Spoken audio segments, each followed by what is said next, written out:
If you are looking into bankruptcy in Maryland, one of the first questions you will face is whether Chapter 7 or Chapter 13 makes more sense.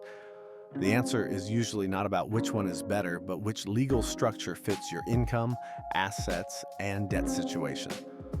Under federal law, Chapter 7 and Chapter 13 serve different purposes and follow different procedures. Chapter 7 focuses on discharging certain unsecured debts, often concluding within a few months when there are no complications.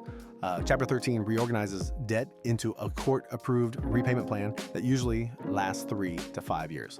Chapter 7 is often used when someone has primarily unsecured debt, such as credit cards or medical bills, and limited non-exempt assets.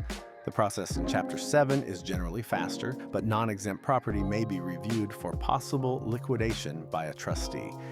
Chapter 13 is built around a court-approved repayment plan that reorganizes debts into manageable monthly payments. It is often used when someone has regular income and needs time to deal with secured debts like mortgage arrears or car loan. Under Chapter 13, the debtor generally keeps property, but the repayment plan must be feasible and meet legal requirements. Income plays a central role in deciding which chapter fits, and the means test helps shape Chapter 7 eligibility. The means test compares your income to Maryland median income levels and looks at a 6-month income period. Income is calculated over 6 months, and allowable expenses follow federal guidelines, so eligibility is not always obvious from current income alone. If Chapter 7 is not available, that does not mean bankruptcy is off the table. Chapter the 13th of may be the appropriate structure to evaluate. Maryland law provides exemptions that can protect certain assets up to defined limits from creditors.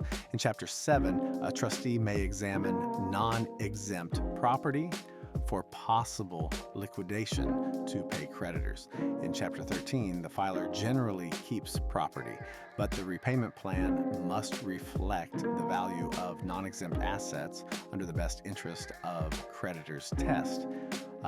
Consider Chapter 7 when debt is primarily unsecured, non-exempt assets are limited, and your income fits the means test. Consider Chapter 13 when you need to catch up on mortgage or vehicle arrears, when income is stable, or when structured repayment is required. These are starting points for legal analysis and not hard rules, so individual circumstances matter. Timing and process differ because Chapter 7 typically concludes in a few months, while Chapter 13 involves a 3 to 5 year repayment period. Both chapters require filing disclosures, attending a meeting of creditors, and complying with procedural rules set by federal court. The decision between Chapter 7 and Chapter 13 usually comes down to how the law fits your actual income, property, and debt structure, not which chapter sounds simpler.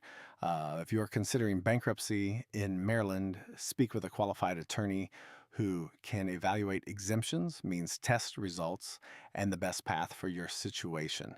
A thoughtful legal review will help you understand whether a faster discharge or a structured repayment plan is the right approach for you.